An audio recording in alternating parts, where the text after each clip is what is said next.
Historiarte é uma atividade criada e realizada nas aulas de História do professor Anderson dos Santos, no IFSC Campo Joinville. A proposta é criar um material que misture temas históricos estudados com alguma forma de arte. Neste trabalho, vamos abordar a divisão da Alemanha durante a Guerra Fria, mostrando o contraste entre o capitalismo, sistema baseado na propriedade privada e no lucro, e o comunismo, ideologia que defende uma sociedade igualitária.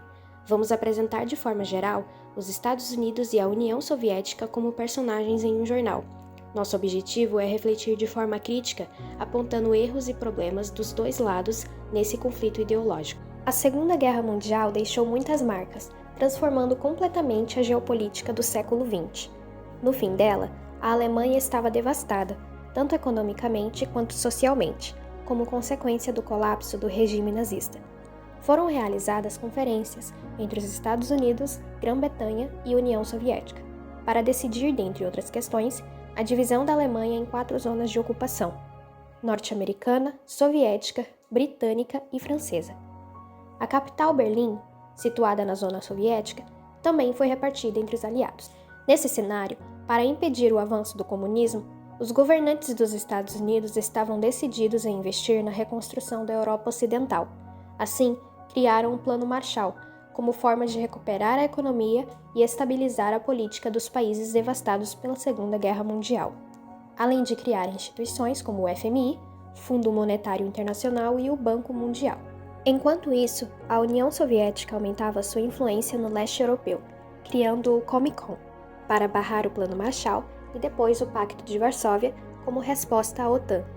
Dentro da Alemanha, as zonas ocupadas por Estados Unidos, França e Grã-Bretanha unificaram-se em 1949, formando a República Federal da Alemanha, RFA, um país capitalista e alinhado ao Ocidente.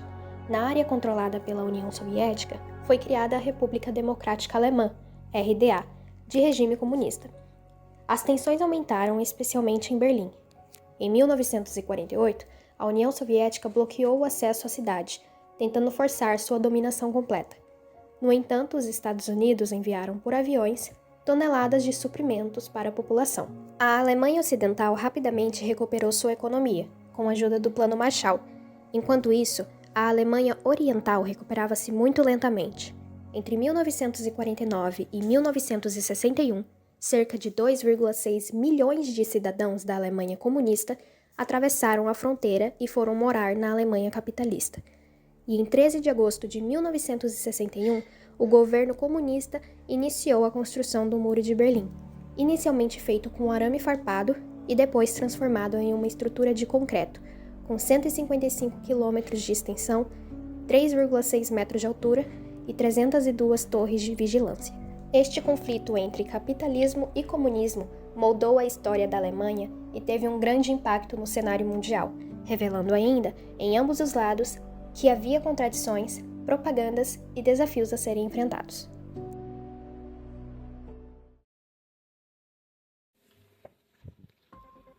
Boa noite. Hoje vamos mergulhar em um período tenso da nossa história, a Guerra Fria. E vamos conversar com 2 grandes protagonistas desse período, os Estados Unidos da América e a União Soviética. O nosso foco, a Alemanha, palco de uma das maiores tensões do século XX. Começando com você, Estados Unidos. Por que teve tanto interesse em ajudar a Europa após a Segunda Guerra Mundial? Boa noite! Após a guerra, a Europa estava devastada. Cidades destruídas, economias falidas e populações famintas. Com isso, nós implantamos o Plano Marshall, durante os anos de 1948 e 1951, um programa de ajuda econômica com mais de 13 bilhões de dólares investidos em 16 países.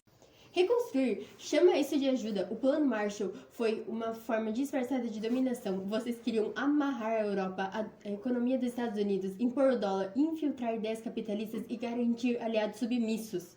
Por isso recusamos esse plano e propusemos a nossa própria alternativa, a Comecon. Então, mas o que seria o Comecon, União Soviética? Um conselho de ajuda mútua. Ajudamos os países do leste europeu a reconstruírem suas economias sem depender do capitalismo americano. A Alemanha Oriental, por exemplo, foi fortalecida com o apoio do socialismo verdadeiro. Apoio? Chamam isso de apoio? Vocês construíram o muro de Berlim, para evitar que os cidadãos do lado oriental fugissem para o ocidente. Se fosse tão boa assim, por que as pessoas arriscavam a vida para sair? O muro foi uma medida protetiva. Vocês estavam infiltrando espiões, propaganda, sabotando o que estávamos construindo. A gente só estava tentando proteger. Além de muros e tratados, a Guerra Fria ela foi também uma guerra de ideias. E essas ideias se espalharam por todos os cantos, por meio de propagandas. Estados Unidos e União Soviética. Como vocês usaram a propaganda nessa disputa?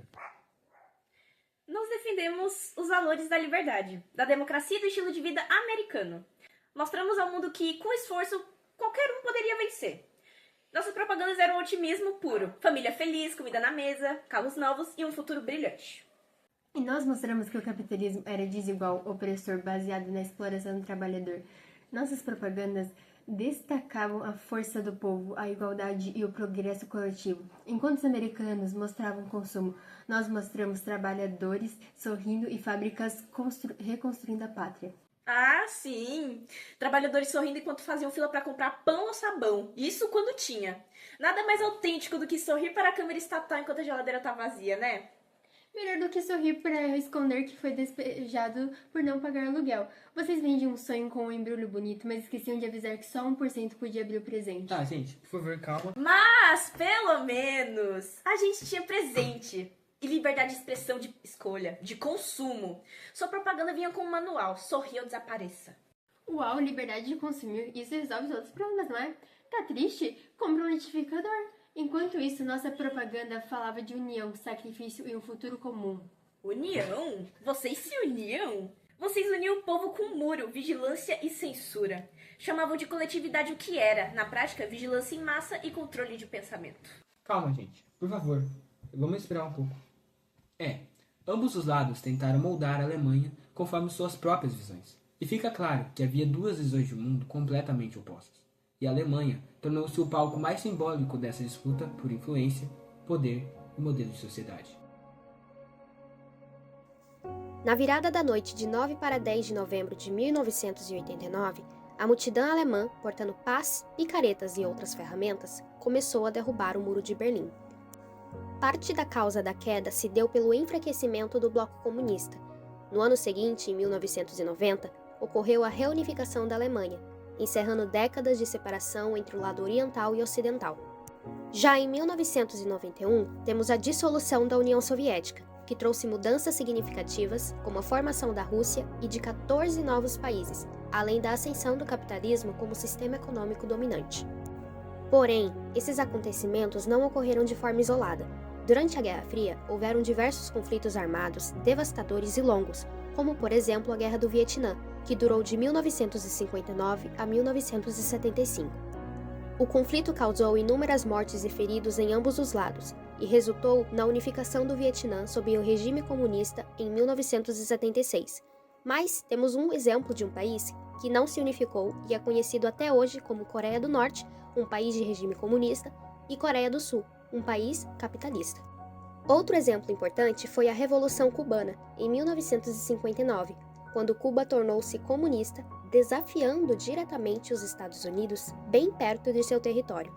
Mesmo com o fim da Guerra Fria, suas consequências ainda são sentidas. A atual guerra entre Rússia e Ucrânia, por exemplo, está ligada às disputas de influência e territórios que surgiram após a queda da União Soviética. Ao fazer esse trabalho, quisemos mais do que mostrar fatos. Tentamos causar sentimentos, fazer pensar e incentivar um olhar mais crítico. Por meio da arte, conseguimos mostrar de forma visual e simbólica os impactos da Guerra Fria e como muitos deles ainda estão presentes nos dias de hoje. O jornal ou o debate que trouxemos representa bastante como o controle da informação e como as pessoas podem se perder quando colocam ideias acima da vida. Por isso, estudar história é mais importante do que nunca, não para julgar, mas para não repetir os mesmos erros. E a arte ajuda a transformar esse aprendizado em algo que toca, incomoda e fica na memória. Se este trabalho fez você pensar de um jeito novo ou questionar alguma certeza, então já valeu a pena.